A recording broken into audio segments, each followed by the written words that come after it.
né? E tem um projeto que foi aprovado na Câmara dos Deputados, que é um projeto da Renata Abreu. Eu acho um projeto sensacional, mas eu tenho medo de como ele vai ser executado. Que torna obrigatória nas escolas, né, a disciplina de educação política e direitos do cidadão. Porque um dos nossos primeiros problemas é saber o que a gente tem que fazer para ser um cidadão democrático. Não só quais são nossos direitos, mas quais são nossas obrigações, nossas responsabilidades. E antigamente tinha educação moral e cívica, depois virou estudos sociais. Era importante. Você cria uma identidade e um senso de responsabilidade social. Mas será que isso vai ser aplicado? Musa, você aposta que isso vai ser bem aplicado nas escolas ou vai ser uma porta de entrada para mais inserção ideológica para as crianças? Esse é um grande ponto. A gente vinha falando no assunto anterior sobre as liberdades individuais e eu como sou da área econômica, inclusive tenho implantado em alguns colégios aqui de São Paulo, como eu mencionei na terça-feira, um curso de educação financeira que está ainda restrito a escolas privadas. Eu vejo que o ensino, por mais que seja dado em escolas de mais qualidade, aquele ensino mínimo obrigatório pelo MEC, ele continua sendo extremamente desqualificado, ou pior, extremamente fora da realidade do que o mundo de hoje em dia exige dos profissionais. Então eu vejo que algumas escolas colocaram já a educação financeira dentro delas, mas é muito fraca. E eu imagino que o político acabe sendo a mesma coisa. E mais, quando nós temos que estudar o que burocratas lá de cima mandam, o que eles acreditam que seja bom para a gente, o que eles acham que nós temos que aprender nas escolas, com os professores como eles aprendem nas faculdades, a gente vê que esse estudo está completamente perdido e defasado. Então eu tenho muito receio, sim, do que isso pode acontecer, ou como essa matéria é dada. Porque o que eu vejo, eu que tenho participado, eu dou aula em faculdade também, eu vejo que a gente fala muito, eu e o Marcelo aqui, né?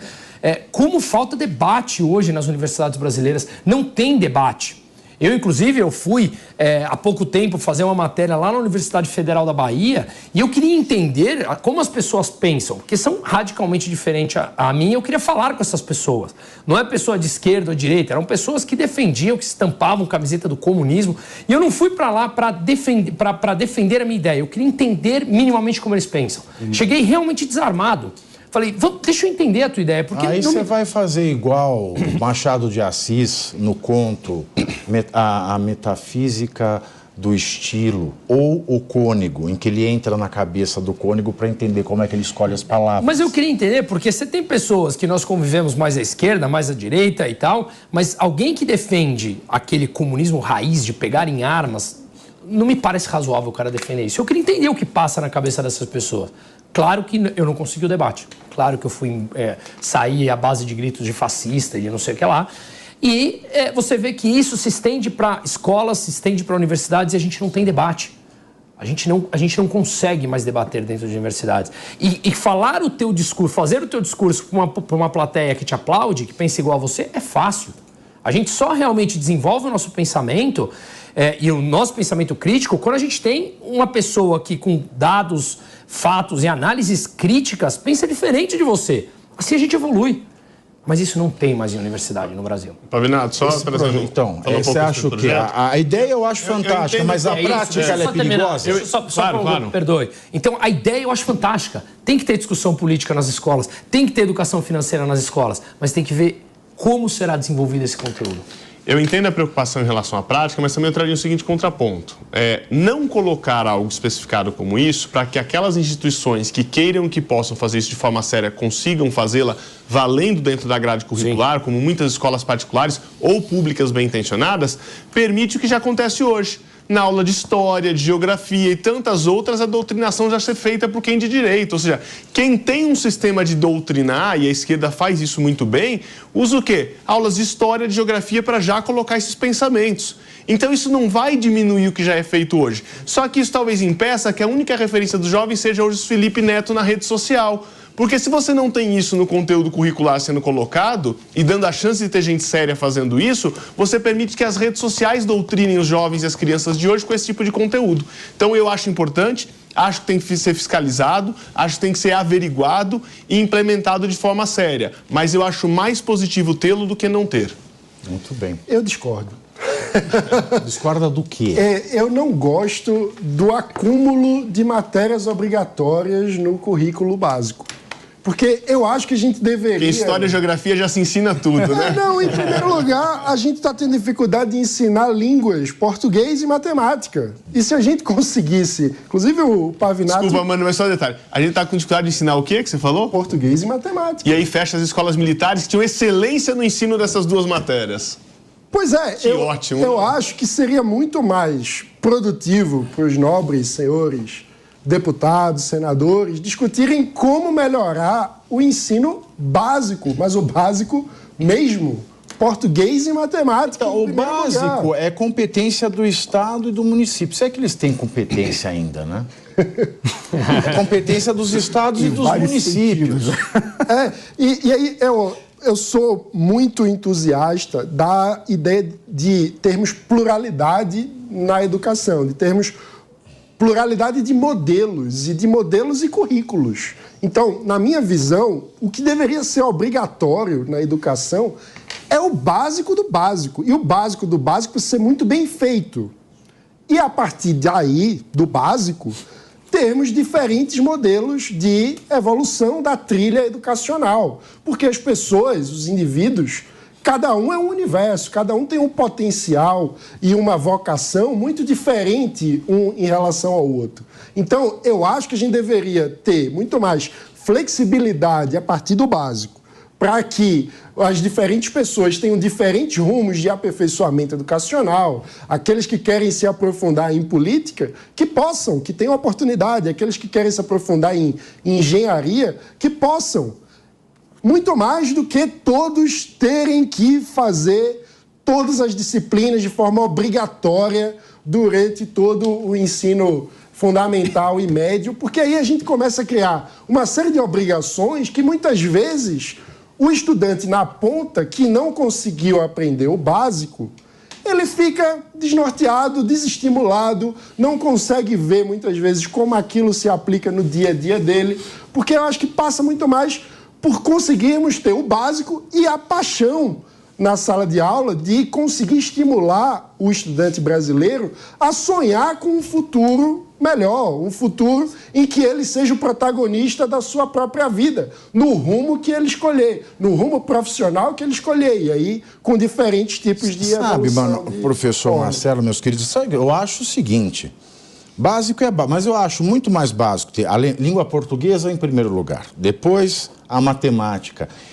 E nesse básico, para mim, no meu ponto de vista, vem essa educação moral e cívica, né? Saber minimamente o que é a Constituição, o que é uma república, o que faz um presidente. É saber ser cidadão. Exato. Porque para mim isso é não é muito mais útil saber isso, professor, como básico, do que eu saber a tabela periódica. O que eu vou fazer com a tabela periódica? Olha, eu só ia dizer que está se adicionando uma obrigatoriedade a mais. Né? Se o debate fosse substituir essas obrigações que já existem por um outro ciclo básico... Entrar no lugar da aula de filosofia, por exemplo. Da brigadeirão, da arte de viver, a arte de morar bem, como fazer o brigadeiro caseiro, tem essas coisas.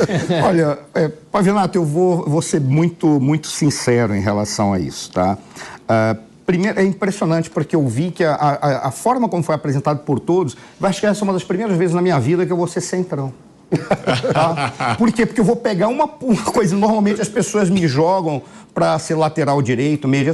Eu sempre joguei como camisa 8, nunca fui nem camisa 7, nem camisa 2.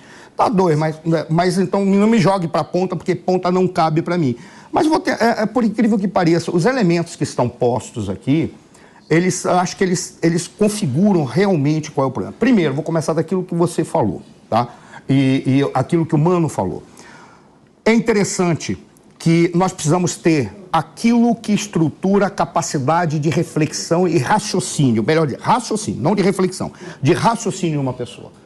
Eu acho que o que é básico, matemática, Algo que não se ensina mais nas escolas deveria ser ensinado. Lógica. Lógica informal e lógica formal se desdobrando nas escolas da lógica. Todos os modelos de escola lógica, isso deveria ser ensinado. Deveria ser ensinado música, porque a música te ensina a trabalhar logicamente com as percepções. Português, o teu idioma tem que ser aquilo que é básico. Agora eu colocaria uma coisa que o Bruno trouxe, que deveria ser ensinada em educação financeira. Isso é prioritário. Para as pessoas tentarem entender como lidar com o único ser no universo que não perdoa. Deus perdoa. Mas aí não é matemática? Que é o dinheiro. Não. As pessoas têm que aprenderem a lidar com o dinheiro, a trabalhar com o dinheiro e a construir o seu futuro. Se nós tivéssemos, por exemplo, uma educação financeira e o estímulo para as pessoas trabalharem com isso, nós não teríamos tantas discussões acerca da previdência. Porque as pessoas poderiam optar em fazer a sua previdência própria, não é previdência privada que um banco vai e depois o governo tira 40%, 50%. Não é isso, não. A como trabalhar com o dinheiro. Isso, para mim, é o essencial.